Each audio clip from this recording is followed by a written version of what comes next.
Make sure I get it started. Yep, I got the message.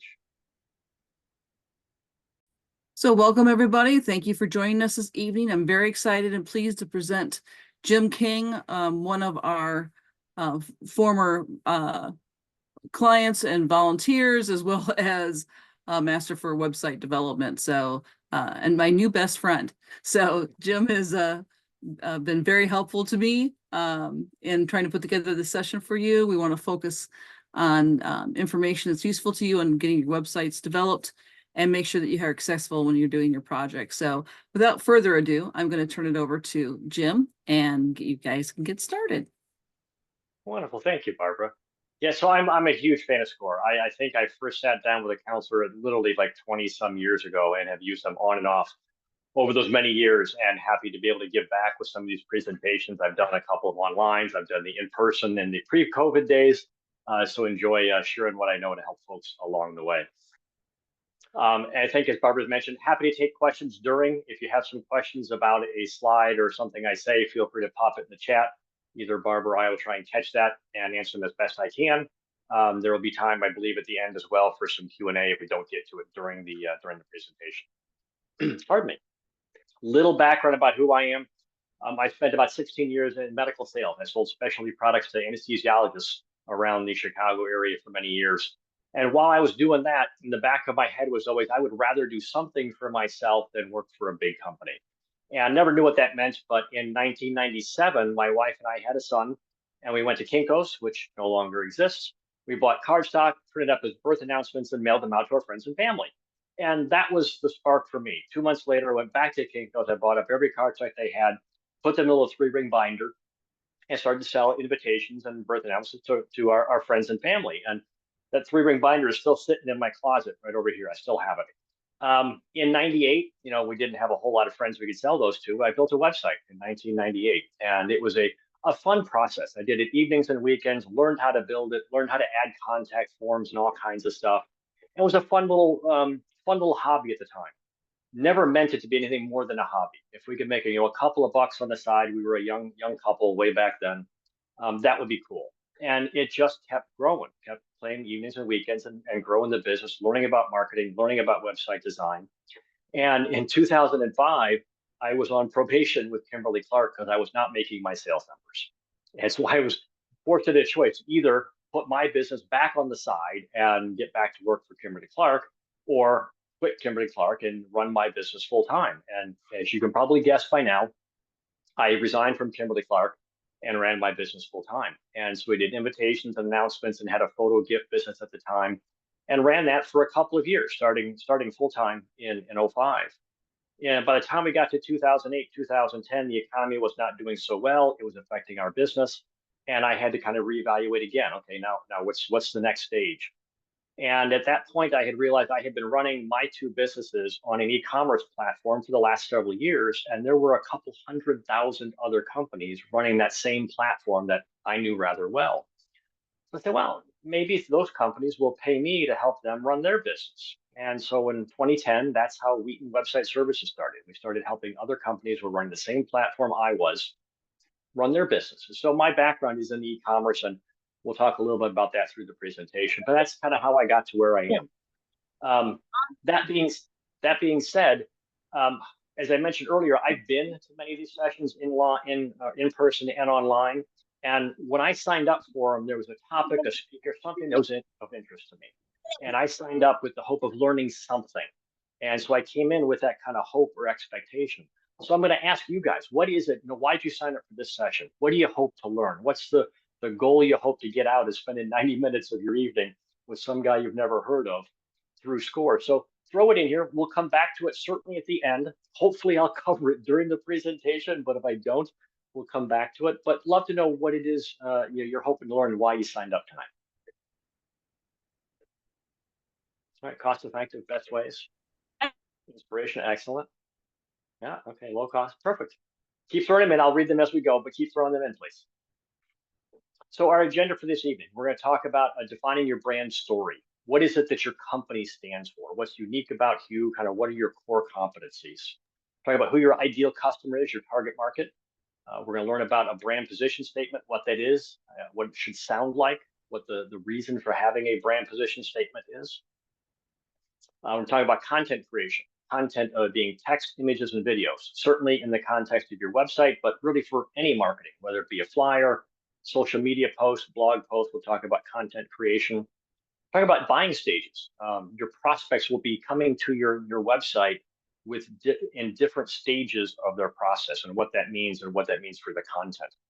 And then finally, we'll talk about goal-oriented web design. What does that mean? What's the goal for your website? Why do you need a goal for your website? Design without distraction. We'll talk about what that means and why you don't want to distract your visitors who are on your site. And to measure what's important. If not something is important, you need to find a way to measure it, or you'll never find a way to improve it. So we'll talk about that. We're gonna do one poll here real quick. I'm curious to kind of know, and maybe you guys as well, where are you in your stage? Are you not in business yet, still figuring that out? Are you in business but haven't built a website yet?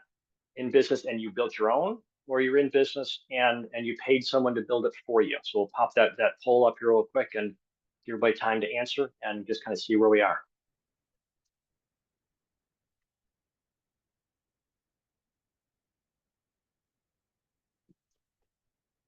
Is there a poll there, Barbara? I don't see it. You don't see the poll? Does everybody else? I have answers from the poll, so it may have been my fault. It may have been going why we started, Jim.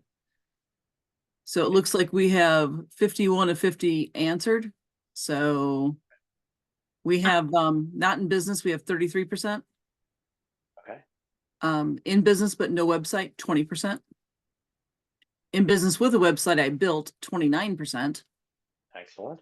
And in business with a website I paid for, 17%. Okay. Perfect. Let me share the results here and make sure. There we go. There we go. Wonderful. All right. Perfect. Thank you for sharing. Mhm. All right, we'll move on. There we go. Oh, wrong way. There we go. So brand story first. So brand story is made up of brand pillars, a brand strategy, and a brand position statement. So brand pillars, what are the core beliefs? When I say you, I'm talking about your business. What are the core beliefs of your business? The brand strategy, who is your target customer? The ideal customer? And the brand position. What makes you different? Why should someone do business with you versus one of your competitors? And I'll say this right now. So I had done a brand story for my company about a year ago. I did it through a webinar through SCORE and through my counselor. So I used a lot of the SCORE resources to learn my brand story for my company. So the brand pillars, they're the qualities of your company, their characteristics, the core beliefs, the core competencies, different ways to say the same thing. They are 2 or 3 or 4 things about your business that are core to what you do. They will carry through your products, your customer service, your follow-up, the way that you market. They are the characteristics or traits that you would want a customer to say when you say, hey, think about this company, what comes to mind? And there might be things like this. There's a whole bunch. I've just thrown up a couple. Maybe you're fast with your service. Maybe you're low cost. Maybe you're local. If you're a landscape company, local's a big deal. Maybe you're technical or reliable, responsive. These are the couple of things, and it won't be 8 or 10. You can't be 8 or 10 things effectively. It's going to be 2 or 3 or 4 that fit your company.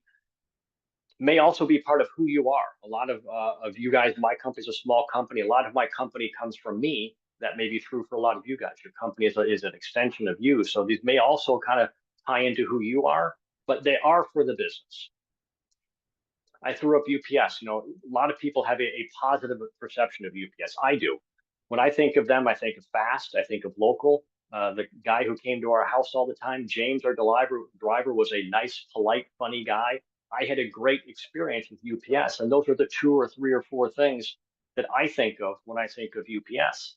And it's not a coincidence. UPS spends a lot of money on building their brand, and they've defined their brand pillars. You see a brown truck, whether it says UPS on the side or not, you think UPS. And that's not a coincidence. They have put a lot of time and effort into building that brand for themselves. They want to be known as the big brown trucks.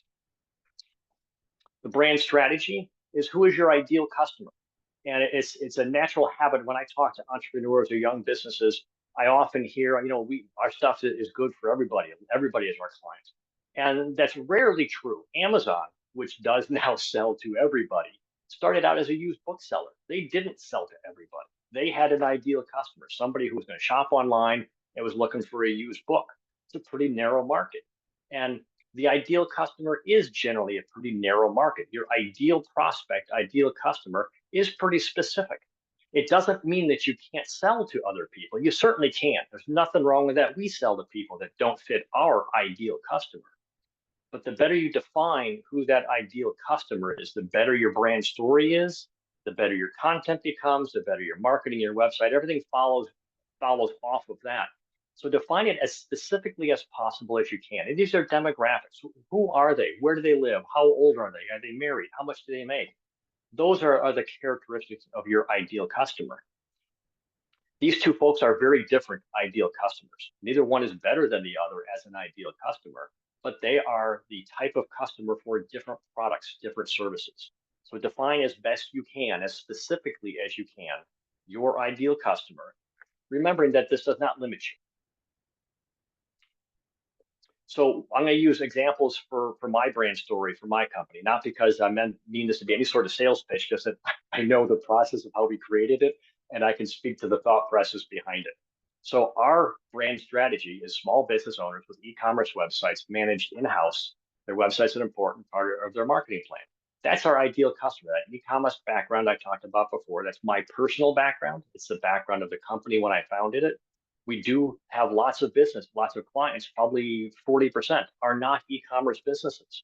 And that led to the secondary brand strategy, which is the non-e-commerce business owners. But that's our ideal client. It doesn't mean we don't sell to others, we do, but that's, if you ask me who I want to do business with, who's the best fit, that's the best fit for us. And that carries through our website design, it carries through our marketing, it carries through our Facebook posts. It's kind of core to what we do and how we do it. The brand position, also called an elevator pitch, a unique selling proposition. It should answer what you do, who you do it for, and why you're the best choice. In one sentence, in 2 sentences, it should answer all those questions. The response you're looking for when you tell this statement to somebody, they should go, oh yeah, I get it. It's not a sales pitch. You don't need to share it with a prospect. You can sell it to your mom, to your neighbor, to your priest. They should all go, oh, I get it. And again, by example. Ours is for medium and small e-commerce businesses and businesses with websites vital to success. Wheaton Website Services provides technical expertise and responsive support, allowing your website to run flawlessly. We've touched on our pillars. Technical expertise and responsive support are 2 of our brand pillars. Talked about our ideal customer, the e-commerce business, and why. Why are we unique? Because your website will run flawlessly. And that, a little bit of a long sentence, covers all those bases. And if I tell that to you, your response, I hope, is, oh, I get it. I know what they do. I know why they do it, and I know what's different about them. All in that little statement. That's the brand position statement. When you create your content, and again, for websites, for marketing, for blogs, wherever the content is, content consists of text, images, and video. Text is the text and headlines for whatever the content is. Images, we've all heard the phrase, pictures are worth 1,000 words, and they are. I will share a cautionary tale about those 1,000 words in a bit. And video. Video's been, well, it's been around forever, but it's been a big deal for quite some time. And by big deal, I mean, it ranks really well on search engines. Search engines love video. And it's a great way for you as a business owner or a business participant to have really kind of a face-to-face conversation with your prospects. In an ideal world, we'd be able to have that conversation with any prospect, but that doesn't happen. People come to the website and we never have a way to engage with them. A video is a nice way for that personal conversation. So it provides a whole lot of benefits for your business and for marketing. When it comes to text, people don't read websites. You'll see this all over the place. It's nothing new. There's a slide later on. I think the number is about 20. Website visitors read about 28% of the words on your page. And I know you can't read this, and that's not the point. But when people come to your website, the first thing they're going to do is scan that page. They're going to look for something that reminds them or tells them they're in the right place. When I look at this page, the only way I can know what this page talks about is to read all those words. And as a website visitor, I'm not going to take the time to do that. I'm going to scan. I came here from someplace. I came here from click on an email. I came here from a Google search. Came here from a Facebook post. And whatever I saw there led me to your site for something.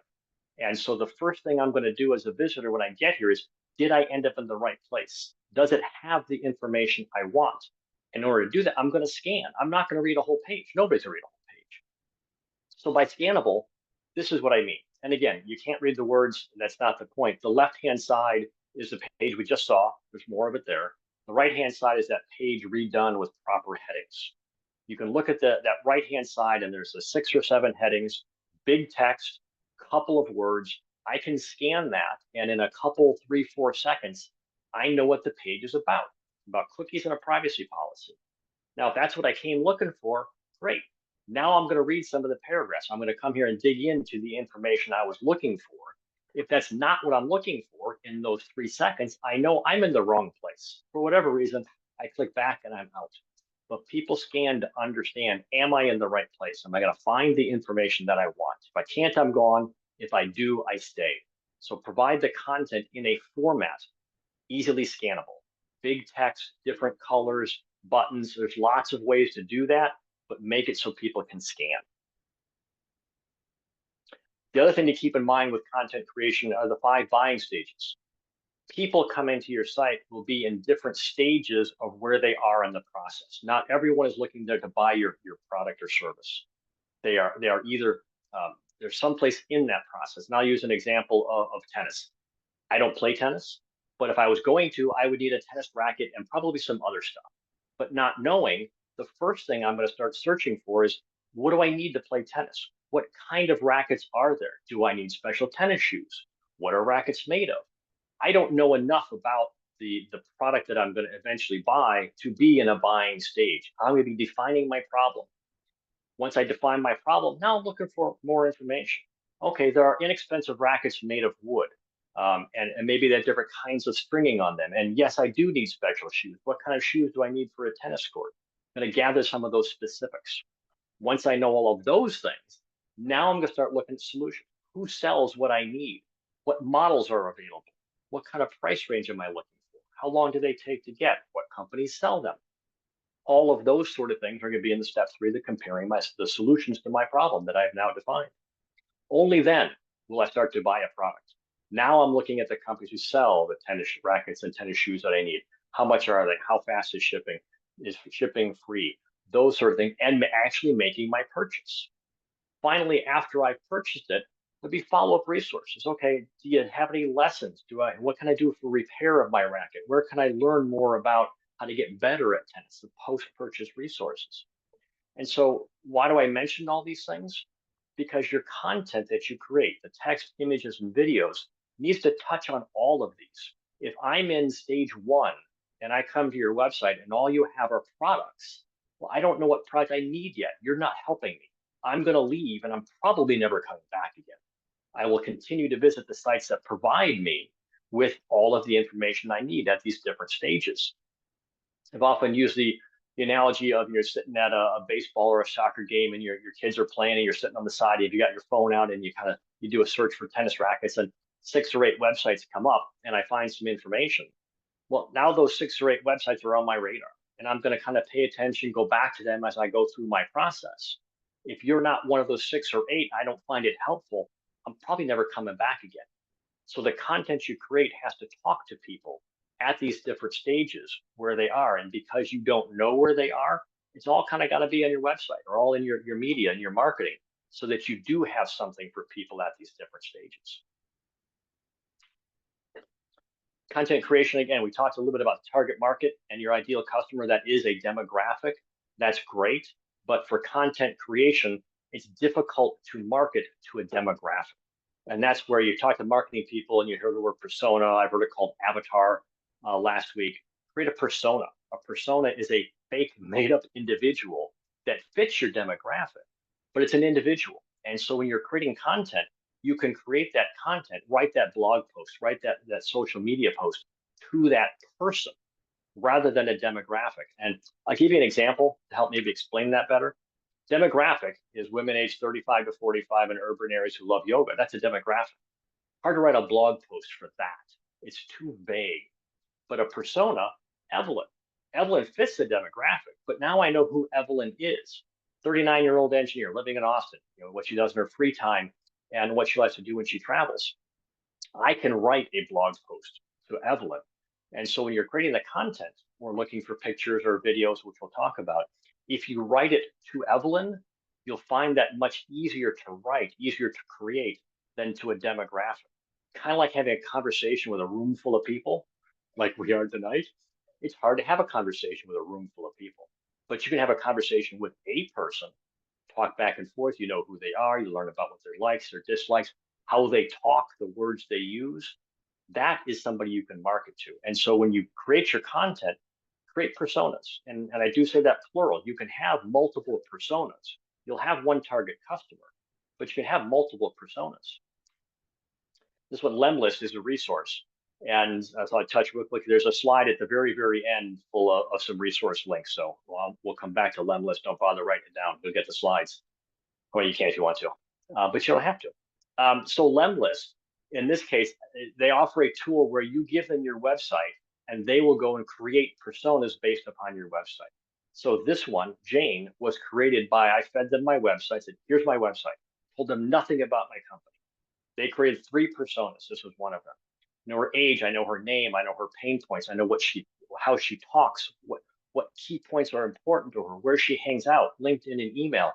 I can have a really long personal conversation with Jane when I create my content. So I'm writing blog posts or I'm writing an email newsletter. I can talk to her in her language. And it does 2 things real quickly. It makes the text and content that I write sound very personal because it is. And when Bob gets my email, he feels like I'm writing to him because I'm writing to somebody much like him. It may not be Jane, Bob, Sue, whoever. They're all fitting our demographics. So they have a lot of these same similarities. So whether I'm writing to Jane or Bob doesn't matter. But they feel like I wrote to them because I did. I wrote to their persona. It's a great tool to use for marketing. And I have found that it makes it a whole lot easier to create the content because you have this one person in mind. And if you go to a marketing company and you go, hey, we need to write a newsletter and I have these 4 personas, they're going to be thrilled that you have 4 personas, or have a persona, because that's what they use. Marketing companies use personas all the time. So after the text and text, we talk about images. Yes, a picture is worth 1,000 words, and that's true. The beauty of images is you can tell a story in a second and a half. You've all looked at that picture, and now you have a story in your head. Maybe a very short story, but you've got a story in your head. You don't have to read 3 paragraphs. You saw the picture, and now you have this image in your head, literally. The concern, or the premise that I have is, and I'll do this by telling a story. The picture, I wish I saved the picture. This is a representative picture, but several years ago, I was in a roundtable with a bunch of business owners, and we were doing website evaluations. Somebody put their website up on the screen, and we would go through it and critique it with them. And a woman was a therapist of some sort, and she had a picture much like this on her homepage. She was talking about her business, and she helps people along the path to find their way. And a lot of people in the room kind of nod their head, go, yeah, I get it, good picture. But one woman raised her hand and goes, you know what? I see loneliness. And so now, as I say that, there's probably some of you here go, oh, yeah, I get what you mean. So the cautionary tale is, be sure the picture that you choose tells the right story. Every story is going to be, there's always going to be kind of the outliers who don't quite get it, but be careful with what you pick, that it tells the right story. And it's not just you who thinks it tells the right story, that some other people who maybe don't know your business, also believe that image tells the story that you're trying to tell. Along those lines, when you're creating or finding or putting the images on your website, if at all possible, encourage you to take your own pictures. There's a couple of reasons for that. One is nobody else will have that same picture. I don't know if you guys have had the experience, but I have, of going to multiple websites and I've seen the same stock image on more than one website. Not a great experience for a user to go, look, that's a stock image. They couldn't bother to get their own. Does it happen often? No, it doesn't. But it's not a great experience. And if you take your own, you can assure yourself that it won't happen. The other thing, which is probably more important, is If you're not using your own, you have to be aware of copyright laws. I am amazed every day how many people think you can go to Google and search for images or copyright-free images and use whatever you find. Even if you search for copyright-free images, does not mean that the images you find can be used. I know people personally who have been sued for copyright infringement. It is not fun and is expensive. Careful with the content that you don't create and put on your site. Images especially, videos not so much because you probably create your own. Text you'll probably write your own. Images is kind of that soft spot for copyright infringement. If you do need stock images, there are ways to legally buy them. There are free resources where you can get free stock images. Again, they'll be on the slide at the very, very end. They're a place that we use some images where we can't take our own. So just be careful about where you get them if they're not yours that you take. Again, another reason to take your own. And I'll diverge a little bit for a technical comment. I mentioned alt text, alternative text. Alternative text is what shows up if the picture doesn't. If you're on your phone and images are turned off by default, or if you're in a slow internet connection and the web page loads and the pictures don't, words show up first or instead. Those words describe the image for those people who don't or can't see the image. Screen readers, people who have image disabilities, screen readers will read the page. They'll read the alt text. The alt text describes the image. So this case might be a path through a forest or finding your way along a path. The alt text should be there for SEO purposes, which is not the point of tonight's conversation. But if you use the alt text in your creation or finding of the image, it may help you narrow down what to use. If you think, okay, I'm looking for an image that is a path through a forest, my alt text might help you find an appropriate image. Video. Videos, as I said, they are a great tool to have for all kinds of reasons. The one, again, when I talk to entrepreneurs, young business owners, are like, I can't do a video. They are too expensive to create. And professional videos, they are expensive for good reason. I have a good friend who's a videographer. It takes hours to create even a short little video. So yes, they're expensive, but they don't need to be professionally done. And I'll differentiate between being done professionally and being done by a professional. They should be done professionally, but it doesn't need to be done by a professional. You can do them yourself. Have your kid help you with the camera. Use your cell phone. They are not hard to do. The more important feature of a video is that it's authentic, that it's you doing them. The fact that you, whether you're the owner, whether you're the president, you're the founder, you're the marketing manager, whatever you are, the fact that you represent the business and you're in the video is worth so much more than having a professional actor read your script. And part of that authenticity is that you stumble across a word, you don't pause right, and there's a noise in the background, or you look off camera.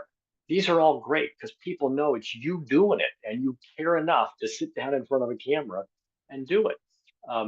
They should be 30 to 90 seconds. You want something short, great for the website, great for social media. Great for putting in a newsletter and linking back to the website. You create one video, you can pretty quickly use it in 3 or 4 places. It's a great way to repurpose content. Question the question about the photo before the alt text. No, you don't use the word photo. Just use the alt text to describe the image. Script it out and practice. Whatever your video is about, write out the words that you're going to say and then practice them. Practice in front of a mirror. Practice in your office or your bedroom.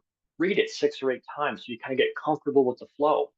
This presentation I'm giving tonight, I have done this a dozen times by myself in my office, just so I have some comfort in the stories I'm going to use, the examples, and so that I don't stumble across, go, geez, what was I thinking there?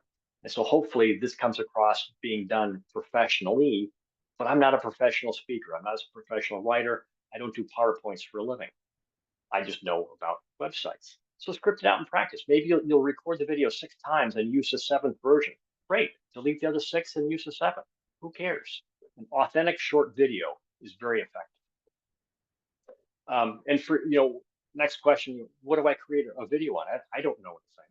You do. If you sell products, you can do a video on every single product you sell. What is the product? How do you assemble it? What does it come with?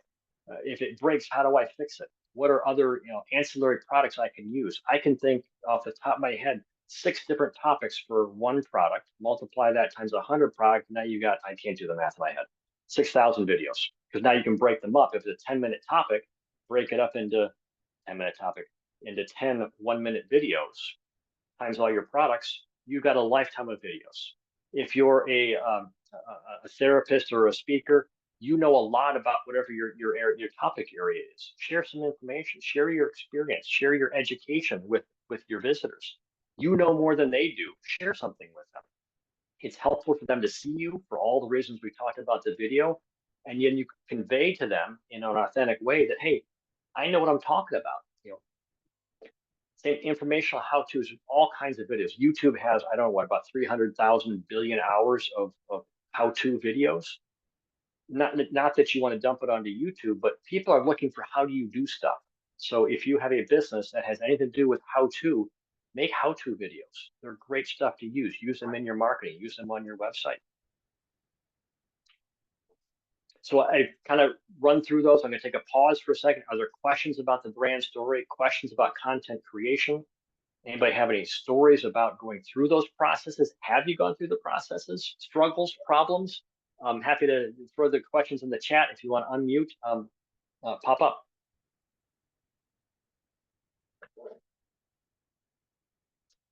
So there's a question about international businesses and proofreading. AI. I was waiting for that question. Let me come back to the AI.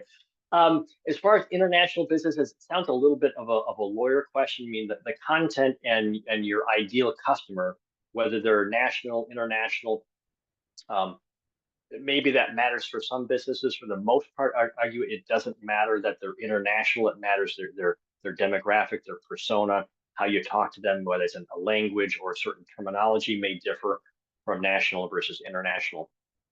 So a little bit of a tricky question. AI questions. I was in actually a SCORE webinar last week about AI, and it was one of the best webinars I've attended in 20 years. Nothing wrong with them. The AI generators are pretty good about creating images, depending on whether you're looking like for photorealistic. They still look, in my opinion, a little bit AI generated, which depending on the specific use case may or may not be a problem. But AI in general, and we're not really going to talk much about it today. If we have time at the end, I'd be happy to have a little conversation at the end about AI, because it's great for content creation, text. Not so much images and video, although there are AI for video, which is scary as well. But for content, it's a great tool to use. Great for a first or second draft. It still reads like AI, and in 3 weeks, that probably won't be true. But it's a great tool to use to help create content. Best background colors for website and pages start with white. We're going to talk about white space a little bit later, so I will address the white space later. There's no one background color. White is good, or a light color. Most people read better when the text is dark and the background is light. There are some markets that are exact opposite. It's a black background and white text for some demographics, some markets. Some ideal customers fit that better, but they are by far the exception rather than the rule. Just one comment on that, Jim. I have been in user groups for applications as well as just websites, right? So one of the things when people are getting really creative with their fonts and their colors and all that kind of fun stuff, I know there was a period of time where everybody's words were in gray. And the grays kept on getting lighter and lighter on the light background and harder to read. And I sat down with a couple of people saying, no, I understand the aesthetics and I understand that whole view, but have you anybody in your department who's colorblind, and can you have them take a look and see if they can read it? Because I don't think they can. I have a hard time, and I don't have any color blindness. And that you have to do all of your stuff for a specific group or demographic, but I think people forget about that. They get kind of lost in the creative of it and they get excited about it, and it's great, but you got to make sure that everybody can see it and everybody can read it. So just be careful of the fonts and the colors and make sure that the important words stand out, as Jim said earlier with headers, those types of things. That's really important that you pay attention to that, and you don't have 20 million swirls in the background with different colors, and then you're trying to pick out the word in blue, across it. Just keep Yeah. that in mind. Sometimes less is more. Yeah, and we'll talk about that towards the end. We get into the web design and design elements later on. But I will touch on, so it can be a struggle as a business owner or a website builder, and I think probably more so if you're building your own. You want to prove to people that you know what you're doing. You want your website to look cool, and I get that thought process, but a cool looking website isn't the goal. And we'll talk about goals. I'm getting a little bit ahead of myself, but I guess my point for right now is the idea of the website is for it to be effective, for people to be able to read it and to be able to do whatever they're supposed to do on the site, check out, fill out a form. If you've got colors that don't contrast enough, then yes, people with disabilities can't read the website. And so your cool looking website is now ineffective. It looks like a solid color. If you skew towards simple and effective versus it looks cool, you will be more effective in your business. And we'll get into some of those specific details here in a little bit.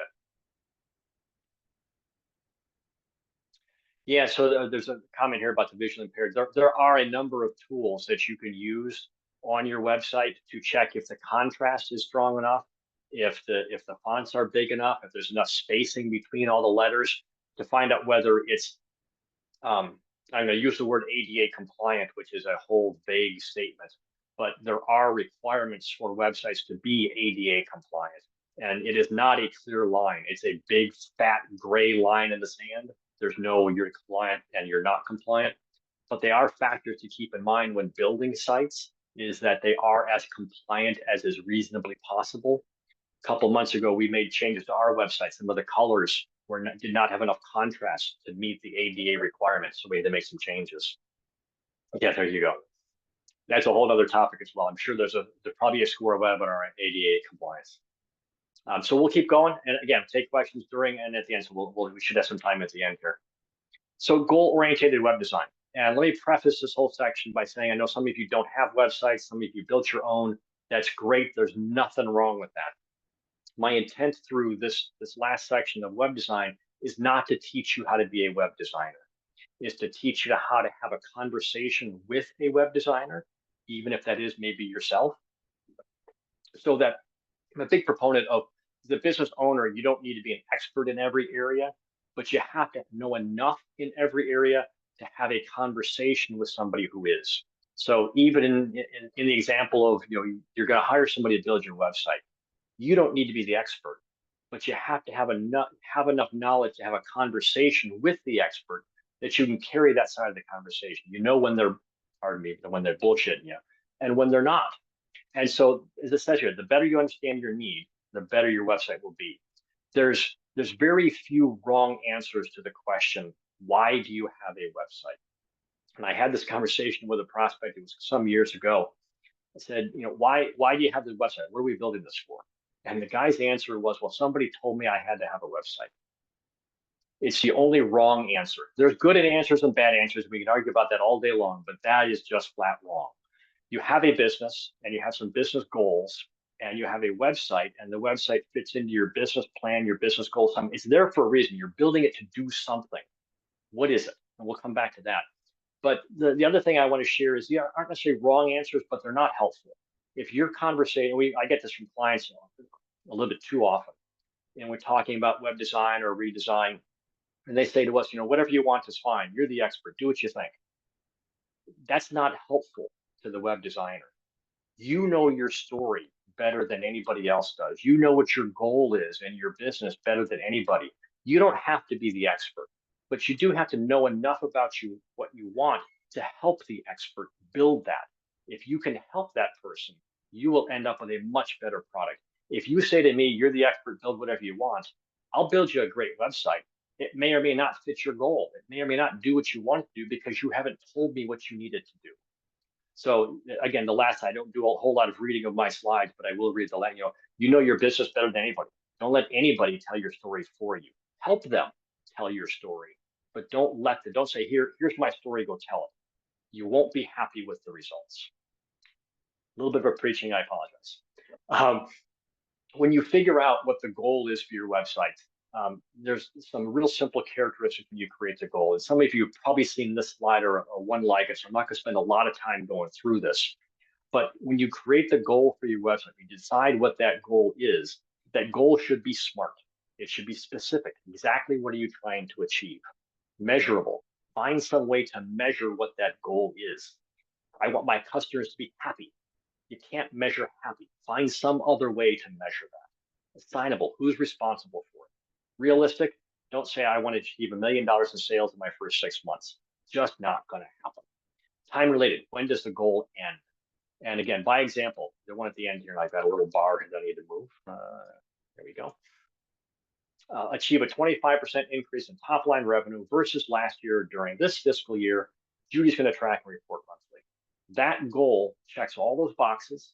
And at the end of the year, I can sit down with my team and we can go, yes, we made it, achieved our goal, or no, we did not. Very simple to achieve. When I create goals, I always kind of do it with the end in mind. To get the end of the time frame, is my goal written in a way that I can answer it yes or no? Have I defined it well enough that I can do that? If I can, it's a good goal. Great, write it down and let's move on. Jim, there's some clarification asked for assignable, specify who will do it. That's between you and the developer versus another person, right?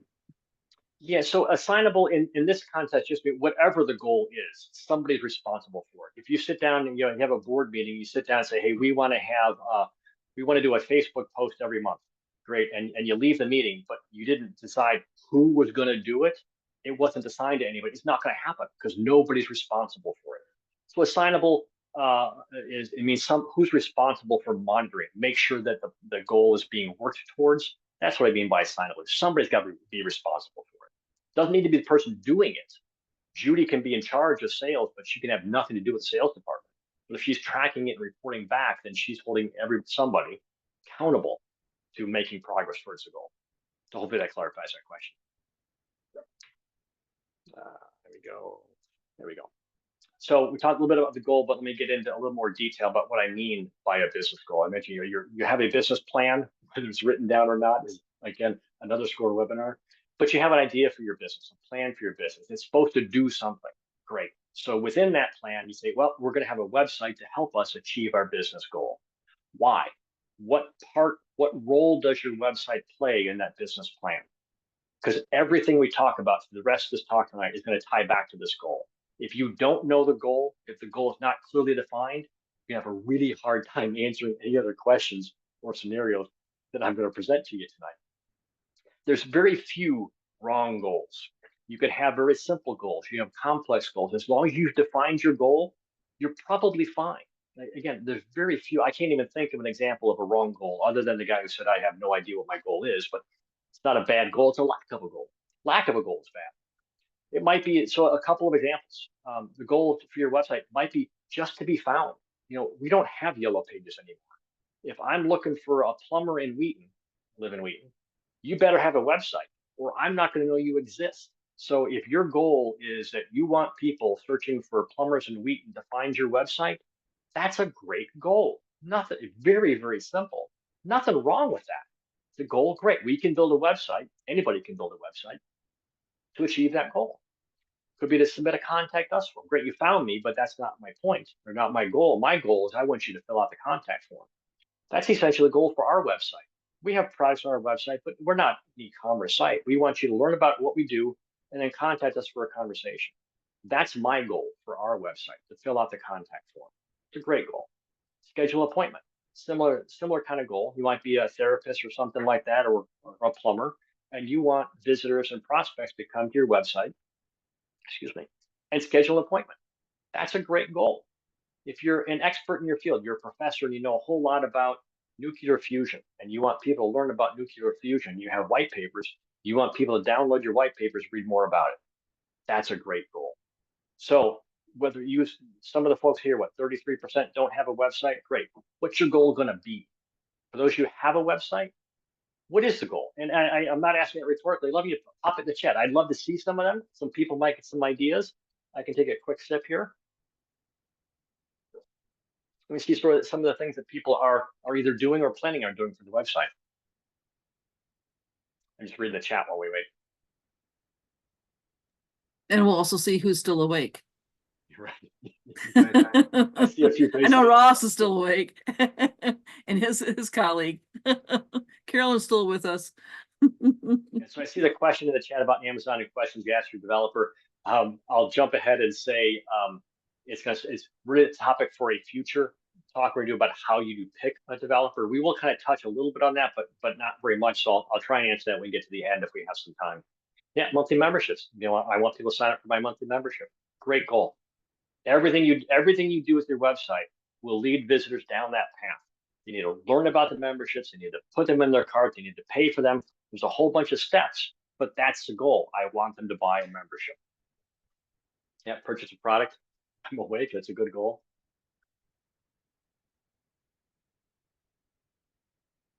Yeah, great goal. So everything you do about the website, everything that you and or your developer do, from the home page or a single page, all the call to actions we'll talk about, is driving people towards that goal. If you can clearly define that, the rest is to be very straightforward and simple to do. If you don't, it will be difficult. And and some of them are simple, right? You want them to purchase your product. Kim wrote that. That's great. And how they do that is something that you can work with your web developer, to kind of figure out. Are you going to do something on your own site? Are you going to send them someplace else to buy? Because you don't want to deal with that e-commerce thing. You just want to be able to direct them so that you can get more sales. I mean, authors of books do that all the time. They send them over to, Amazon or other sites. But those are all specifics, and every single page should then offer them to go there and buy, right? Those are the types of things. Increase program utilization. Tracy, you mentioned that. So is it a service that you offer and that's the program that you're trying to get utilized more? Is it a software? What is increased program utilization? Can you give some clarity on that, Tracy? Maybe not. It's program utilization for a social services agency. Get more people involved in using that. Okay, social service. Okay. Yeah, and there's a question earlier about the white paper being a PDF. Yes, any sort of I shouldn't say any download, but many downloads are done as in PDF format. So yeah, submit a contact form, program services, right? Teach people about what you offer and get them to engage. Lots of ways to do that. Yeah, purchase my service. Yeah, great goal. Again, the more you define that goal, the better you'll be at designing the pages. Hard to design. Well, there's a phrase, if you don't know where you're going, you'll end up somewhere else. If you don't know what your goal is, there's no possible way you're going to achieve it if you don't know what the goal is. I love getting the quotes from people. So design without distraction. So what does that mean? So everything about your website should move your visitor along the path to that goal. And I'll use e-commerce as an example. It's an easy one to talk about and most people get it. So if the goal of the website is to purchase a product, everything about your website should move people along that path. When I land on your homepage, I can't buy your product from the homepage. So that's the ultimate goal is the checkout. But there are lots of steps in between. Some they're called micro conversions sometimes, or micro goals. There's all these steps from the homepage through the shopping cart to checkout. Everything is designed on the page should lead them along that path. Go from the homepage to a category page, from a category page to a product page, from a product page to the shopping cart, from the shopping cart into checkout, and then to the order success or the checkout page. Lots of little steps. Anything that distracts the visitor from those steps is a distraction, and simply put, distractions are bad. If you distract a visitor, they're going to fall off that path. They may or may not ever get back onto that path. Depends on where the distraction was, what happens around their world. Hey, you distracted me. I got distracted for 3 minutes, and now my fire alarm's going off and I have to leave. I'm done. I may not come back again. Don't distract people.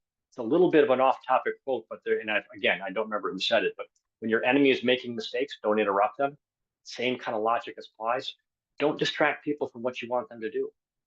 We talked earlier about people, visitors don't read, they scan. Give them easy stuff to scan. Let them be able to scan what's on your page, find the specific pieces that are of interest to them so they can dig into it, but give them stuff they can scan. If they can't scan, you're going to lose them. And the next statement sounds a little bit funny, but I'll explain. Provides little information as possible. I know, sounds kind of silly. but provide access to more information. Best way I can describe that is with an FAQ page. Oftentimes you'll see a page of 5 or 10 questions, and all that's visible on the page is the 5 or 10 questions. All you have to read the question. If you click on the question, it expands for the answer. And so that does a couple of things. It makes it scannable. When I land on that page, I see 10 questions. I can easily scan 5 or 10 or 15 questions. If you display the questions and the answers, it's a really long page. And now I've got to figure out where's the question, where's the answer, where do they separate? I've got to figure things out. And now you've slowed me down, you've caused distractions for me. And provides more information. So if I land on an FAQ page of 10 questions, I don't want to know all 10 answers. There's probably 3 that I came there. There's probably 1 I came to find, and maybe 2 or 3 others that I'm curious about. But now I can dig into the 3 questions that interest me, and they'll be different than somebody else. But it provides it in a format that is easily scannable and allows me to get the information I need quickly and easily. It's a great kind of way to do that, provide as little information as possible, but provide access to the rest. There's other ways to do it. You can do the read more, expand, go to other pages. There's lots of ways to accomplish that, but the logic is still the same. A little bit of information so I can scan it, let me dig into what I need and want to learn. And the 1 goal per page. Almost every page will have 1 single goal. The exception is the home page. That generally has a couple of goals, and that's generally kind of a mess, but that's a different conversation for a different day.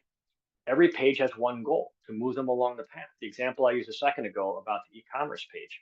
On the category page, the goal is to get to a product page. That's the 1 single goal. If the visitor lands on a category page, I want them to go to a product page.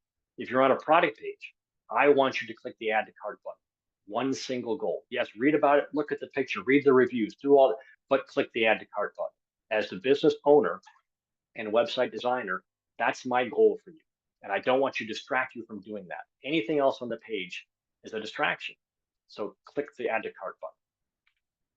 So those micro goals, those going to the add to cart button, they are what we call, and I try and stay away from terminology, but they're call to actions, C2As. It's you're enticing the website visitor to take some sort of action on every single page. And those are call to actions, CTAs, all kinds of them, depending on where they are in the process. It might be an add to cart if I'm farther down the page. It might be the title of a product if I'm on a category page. It might be, click the contact us button from a home page or submit on a contact form. Whatever the action is that you're asking the visitor to take to move them along the path towards that website goal, that's the call to action. Every page should have 1, and it should be painfully obvious what that call to action is.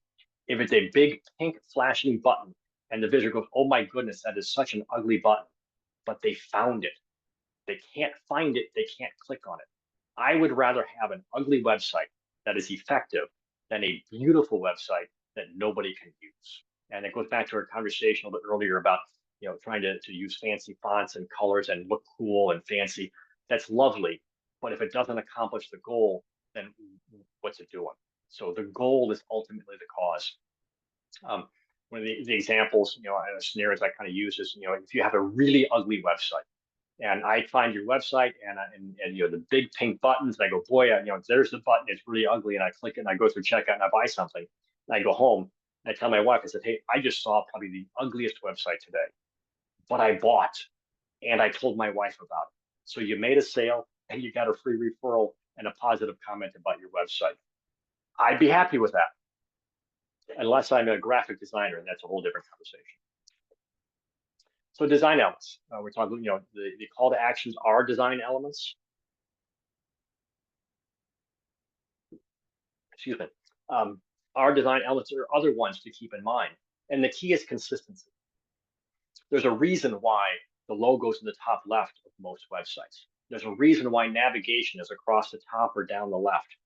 Visitors and users of websites expect them to be there. And when they're there, they see them, they use them, they don't have to think about them. Steve Krug wrote a book. It's probably been 15 years since he wrote the darn book. It's been, I think, rewritten a couple of times. Don't make me think. And if you know nothing other, if you never read the book, if you remember the title, you have gotten 90% of the benefit of the book. I read the book. Don't make me think is all I remember. Don't make your visitors think. And I'll just clarify that. Don't think about your website design. Yes, think about your product or your service. Absolutely. Watch your videos. Think about what you're saying. Yes. Don't think about the design. If your visitor is noticing your design, it's ineffective. They should be able to use the site without thinking about it. Navigation should be where it's supposed to be. If you don't have a logo in the top left and it's in the top right or it's in the bottom, me as a visitor, I go, well, why is the logo in the top right? Shouldn't it be at the top left? If I click it, will it go back to the home page like it's supposed to? Oh, yes, it does. Now I'm distracted. I'm on the home page and I'm playing with your design. I have completely lost track of what your product or service is. So that's the reason for consistency. And I'll address what some of you may be thinking. I don't want my website to look like everybody else's. Yes, you'll have your own graphics, your own design, your own color palette, your own text. That is the unique part. But don't be so unique that people can't use your site. We have had clients over the years go, I don't want my site like that. I want mine to be completely different. Okay, well, God bless you. You're going to confuse people. They're not going to be able to check out. Your decision, I encourage you not to be so unique that people are confused. So simple navigation, your brand position statement, put that someplace people can find it. They want to know, they need to know why you're unique, why are you special, and why should I consider you? Contact information. There's a reason why up in the navigation menu, many times across the top of the screen, there's a big contact us button. Any place during this path that we want them to go on, they might get lost or confused. If they get lost or confused, you want them to contact you. And if I can't find the contact us button, guess what's happening? I'm leaving and I'm not coming back again. I'm not going to try a second time. I was there once. I couldn't figure it out. I'm not going back again. Put it up at the top in a big button.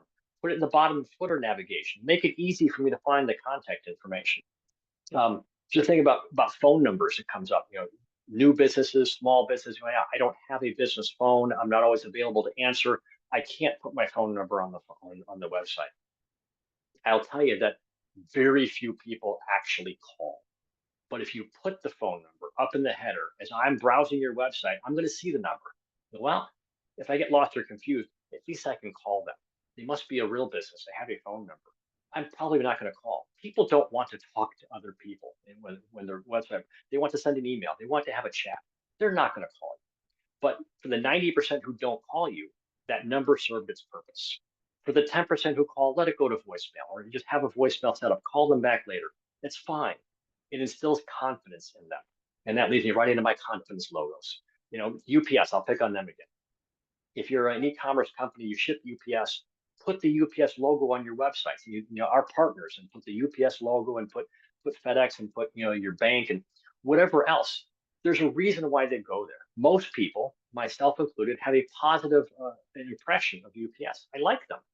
I go to your website, I see the UPS logo, I like UPS. Well, now I like you. You associate with UPS, I like them. Now I like you. It's not logical, but people think that way. So take advantage of it. Everybody does it. There's nothing wrong with it. They're not being manipulative. It's how it works. Put those logos on your website. We've talked about the call to action, so I'm just going to go right past, but every page, clear call to action. Draw them along the path to the goal. What's the goal? How do I get them closer from page A to page B to page C? What's the call to action? Know what that is. Again, you're not designing your website, but when you talk to, or if you're not, when you're talking to the company that does, help them. Hey, when they're on page B, I want them to go to page C, and here's what I think. What do you think? Be a part of the conversation. White space, we talked a little bit about earlier. Have white space. Spread some elements out. People, in order to scan, elements need to be separate. I need to know that this text is separate from this text. If you put them too close together, it all blurs together. Now, why does that sentence? I can't quite. Don't make them think. Make it simple. And so, give me 1 second. A lot of talking. My throat's getting dry.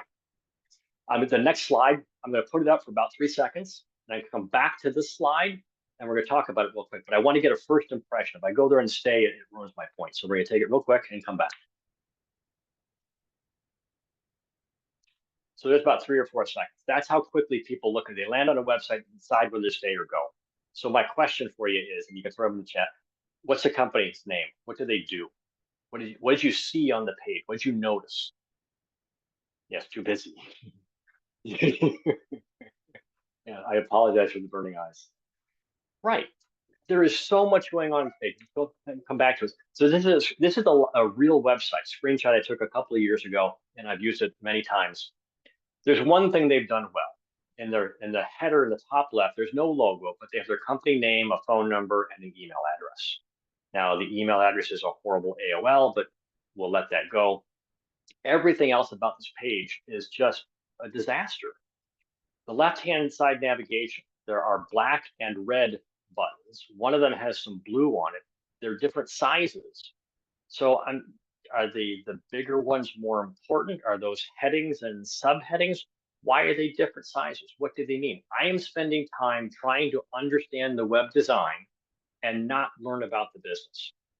There's another bullet point list. Some are black and some are red and some are underlined. And the ones at the bottom have some more space behind around them and they're smaller fonts. Why? What am I supposed to click on? The text is all the same size and color. It's got a gray background. The website then has some image in the background behind that. There's a big picture of a welding guy and some pictures of gates. Now, I know because I've used this, but landing on this page, what the heck does this business do? And what am I supposed to click on? How do I learn more? How do I get engaged? How do I learn about the products? How do I contact them? I can't answer any of those questions because of the design. And so, yes, all your comments are, there's no white space. I mean, the background isn't white, which is really not my point, but there's not enough space around the element. It's all just crammed together. And I mean, your first impression might be they're a welding company. They actually make like driveway gates, to answer your question about what they do. But yeah, lots of things wrong. So we learn a lot about what not to do by what people do and don't do this. Here's what you do. So Amazon, no surprise, they know what they're doing. They are a multi-billion-dollar company making, I looked it up today, $263 million in profit every single day. They know what they're doing. And they know what they're doing by having tried things. They didn't come out and go, hey, this is perfect. They got to this by trying 1,000 other things. But I'll point out what they've done here. So as you can tell, I'm at the very end of my shopping cart.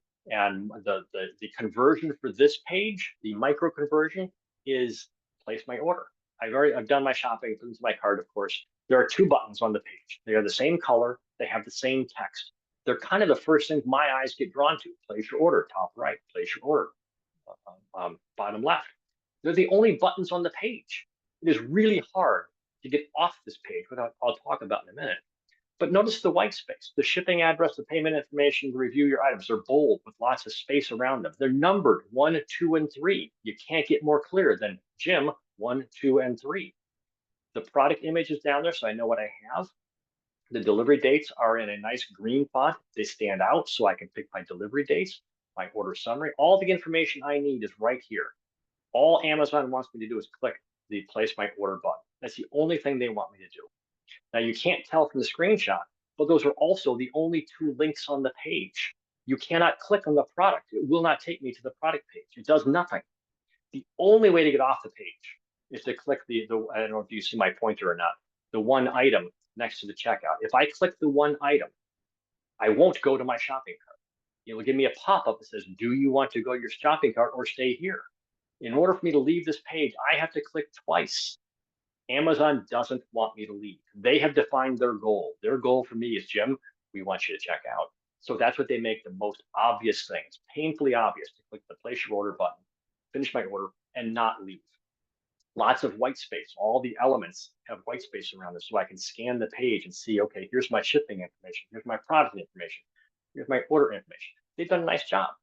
And for those who know or maybe don't know, Amazon spends a lot of time testing. They will change colors or fonts very minutely, and they have enough traffic that they can make that change for an hour and monitor whether that result improved or hurt the conversion rate. So the result of this page, as I said, not that they don't know that these colors work. They know they work because they tried them. And we'll talk about measuring later, but they have achieved this by testing and not by just knowing. So here is an unfortunate client of ours. They do know I'm using the slide tonight. This is their homepage. So when I land on the home page, I have a huge pop-up in the middle that wants my email address for 15% off. There's a button at the left, bottom left, for a surprise offer. Ooh. And there's a pop-up on the right for a chat or some other product information. Covers most of the page. The logo up there is a combination of two logos. There is some navigation, which is great.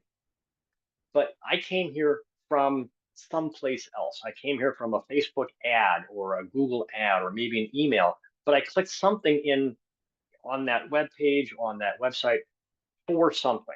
And again, as we talked earlier, when I land here, the first thing I'm doing, I'm scanning. Am I in the right place? Do they have the information that I want? And when I land here, this is none of what I want. I didn't look for a 15% offer from my email address. I can guarantee you that's not what I searched for. I did not search for websites with surprise offers. It was some sort of product, and I can't see any product here. So those things, these are all horrible distractions. If I close them all, this is their homepage. It's not bad. Big banner with some products. They call to action. They shop now. Navigation, some icons we can't quite see because they're cut off, but they're down there. This is pretty good. This is not a distraction. This is nothing but distractions. None of these things lead me towards the goal of purchasing a product. So measure what's important. Once you have decided your website goal, find a way to measure it. Because if you can't measure it, you can't possibly improve it. It's probably going to start with website traffic. Measure the traffic that comes to your website. And that's great, but that's not ever the goal. Nobody's goal is I want to drive people to my website. You want them to do something once they're there. So the next step in that is, okay, so we're measuring traffic. How much traffic came from that email I sent on Tuesday? How much traffic came from the Facebook ad? How much people came from a Google ad? Measure that traffic. Take that one step further. Of the people who, so you send out an email with to 1,000 people, and 100 people click the email. Great, you got 100 people from your email. How many of those people purchased? Now we're getting somewhere, because that's what you want. That's the goal. You can do the same thing for contact form submissions, for appointments scheduled. How many people got to the contact form and filled it out? How many people got there and didn't fill it out? Is there a problem with the contact form? Something that it can't be filled out, technical issue, doesn't display well on a mobile device? Ebook downloads, how many people download them? So the reason we measure is so we can make improvements and tweak things. So you do something, send an email, measure what happened, how many people got it, how many people clicked, change something, and send another one. Can we make things better? And the caution about the tweaking is change one thing at a time. Use an example with an email. If I send an email out to 1,000 people and 100 people click through it and go to the website, great. I want to get more than 100. Let's try changing the button color, and let's try changing the button text and see if that makes things better. If I send another email, goes to 1,000 people, 100 people click, exact same result. Like, well, that didn't make a difference. But you changed two things. So maybe the button color doubled the click-through rate, but the change in text cut it in half. So now it looks like it was a wash, but it wasn't. One improved it, one didn't, but because you changed two things at one time, you don't know the results of them individually. So as you tweak, change one thing at a time so you're not confusing the results. We're getting close. So what we've covered, talked about your brand story, your brand pillars, what are your core competencies as your business, brand strategy, who's your ideal customer, your brand position statement, how do you stand out in the marketplace, what do you do, who do you do it for, and why do you do it? Talked about content creation, creating your text and images and videos, and being sure that you're talking to the 5 buying stages so people find appropriate content when they get to your website. And the goal-oriented web design. Know your website goal. Define that very clearly. Don't distract your visitors from whatever that goal is, and find a way to measure it so you know what it is and so you can find a way to improve it over time.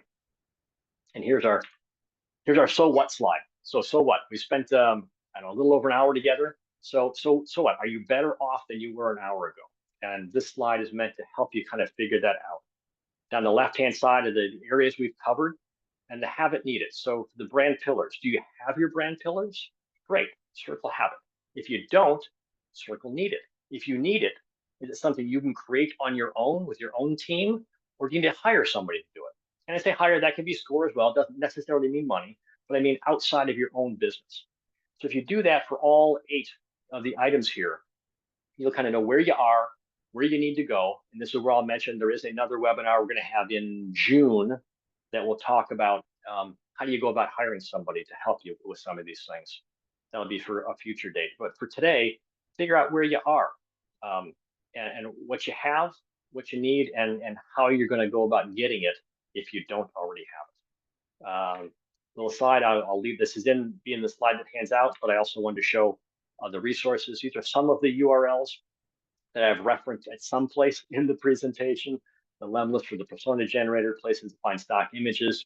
I've thrown in the AI tools, which would be a whole evening conversation, but they are great tools to use as you go through the process of your brand story and your content creation, and not so much website design those two go into it. But I'm going to look at some of the questions here, and if there are other questions, feel free to either post them there or chime in, and I'll answer as many as I can.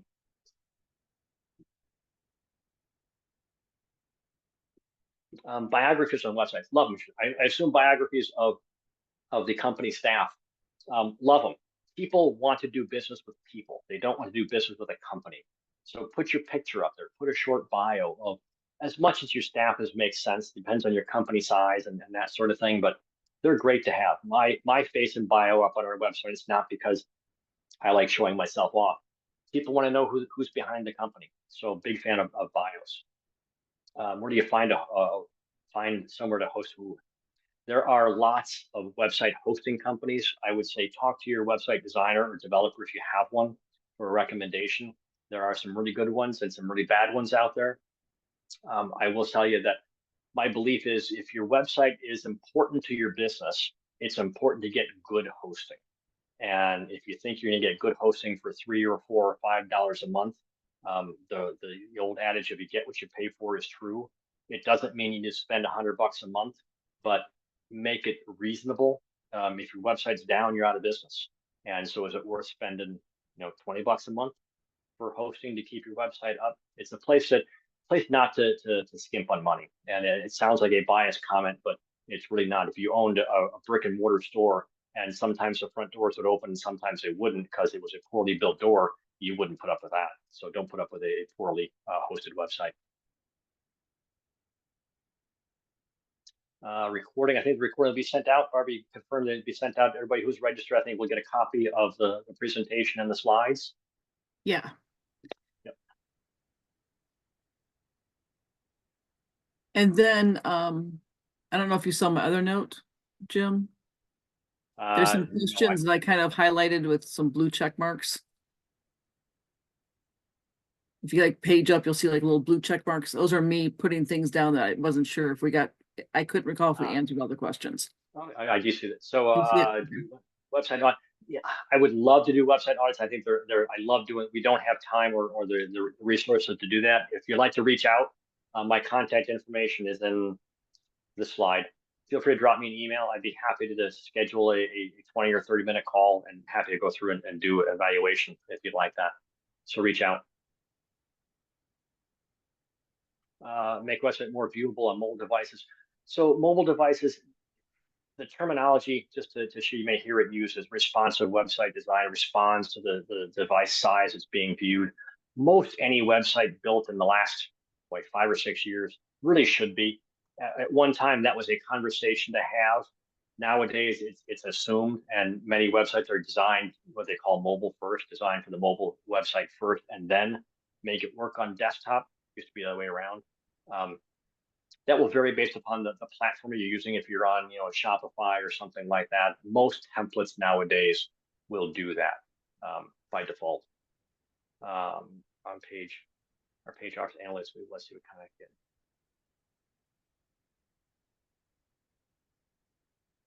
Yeah, we like to sell everyone who visits. Yes, that is an excellent goal. That's what you got. It's hard to figure out because when you can look, the analytics you'll get for your website will tell you a lot about what visitors do. It won't tell you why they didn't do it. So if somebody lands on your homepage and leaves after 3 seconds, you really don't know why they did that.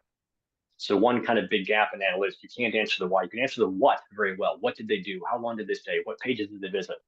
Answer all those questions, but the why is the hard one. you can get at that question one of two ways. You can try posting a survey on your website, but most people won't take them. You can try. The other way is to start changing things and seeing if the number goes up or down. If you have what's called a high bounce rate, people land on your homepage and most people leave after 3 seconds. That's a high bounce rate. Change the design of the page and see if that number goes up or down. If you change your page and the bounce rate drops, fewer people leave, you're moving in the right direction. And as we talked a little bit towards the end about testing one thing at a time. In that case, you might want to test more than one at a time, but if you test one at a time, you'll start to get a feel for, okay, what do people want to see? The other piece of that question is, where's the traffic coming from? The concept of qualified traffic comes into that. If people are coming from, if they're bots coming, or they're coming, somebody posted a bad review of your company someplace and they're coming from that, you got to look at the quality of the traffic. They may not be people you want anyways. They might not be qualified visitors even to begin with. So the fact they're bouncing may not matter at all. Tough question to answer, but that's part of where that goes. I'm looking through to see some other questions. Did I miss any others, Barbara?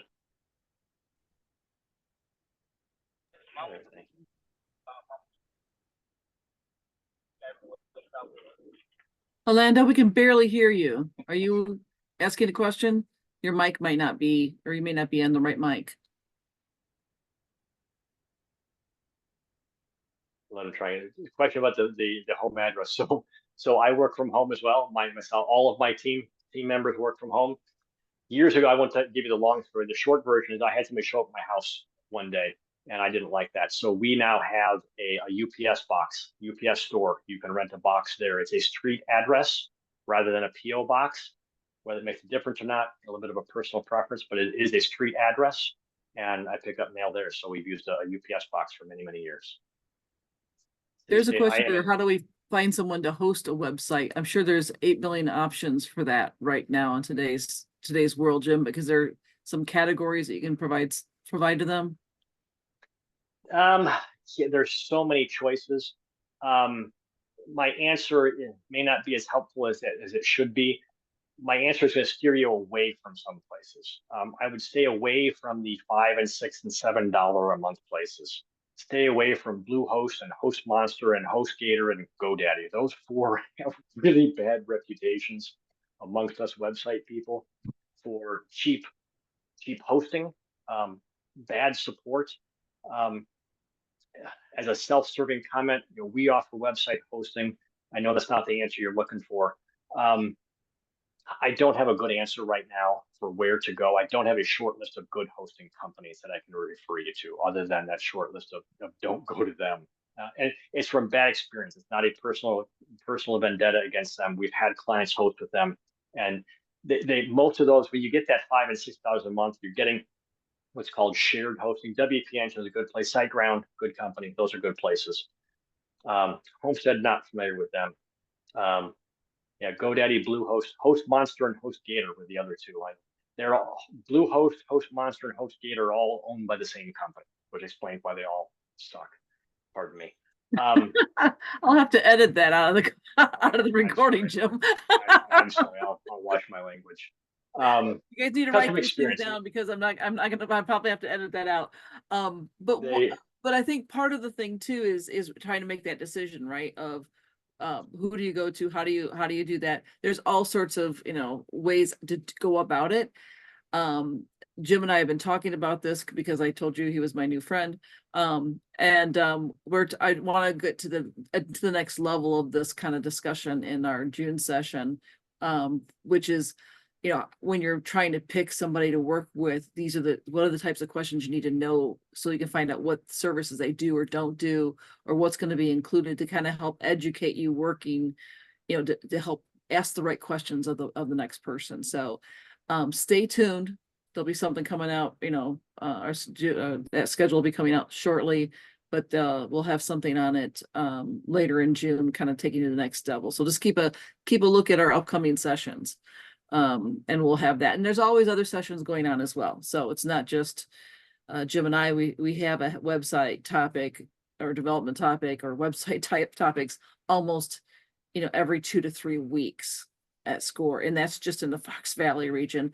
And once you expand that to national or to all chapters, you can get a lot of information out there. So you can find recorded sessions and you can find upcoming sessions. So I know it takes time, but being educated in this is going to help you do better, and do business better and smarter. It'll save you time in the end, just trying to learn a little bit more of the basics and some of the tips.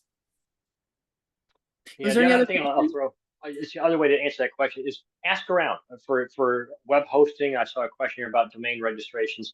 Certainly for web hosting, ask around. If you know other people who have websites or you're in any sort of business group or SCORE counselors, ask for referrals, ask for experience. People who host websites, anybody who has a website hosted, they will have an opinion of their host. They either like them or hate them, but maybe a good way to kind of narrow down that list. And yes, the session we're going to do in June is going to be much about how do you evaluate service providers, and that would apply for web hosting companies as well.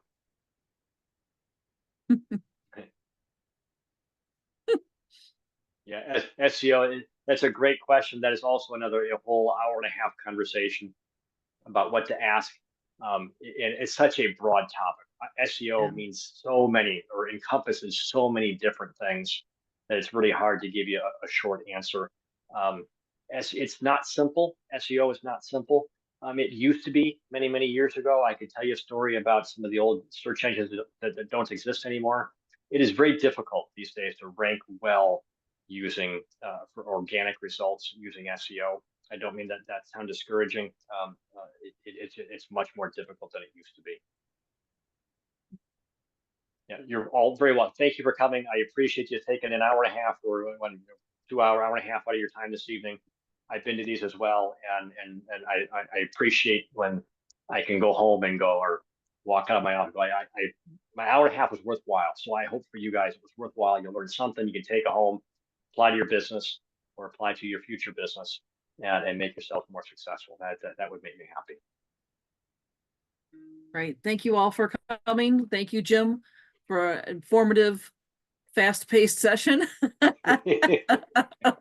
And again, I'll send out the recording to everybody who sent me an email or registered with an email, so you'll have a copy of that. I'll have that out tomorrow. That takes we have to wait a day, and then it'll come out. I'll send an email out tomorrow. So thank you all again.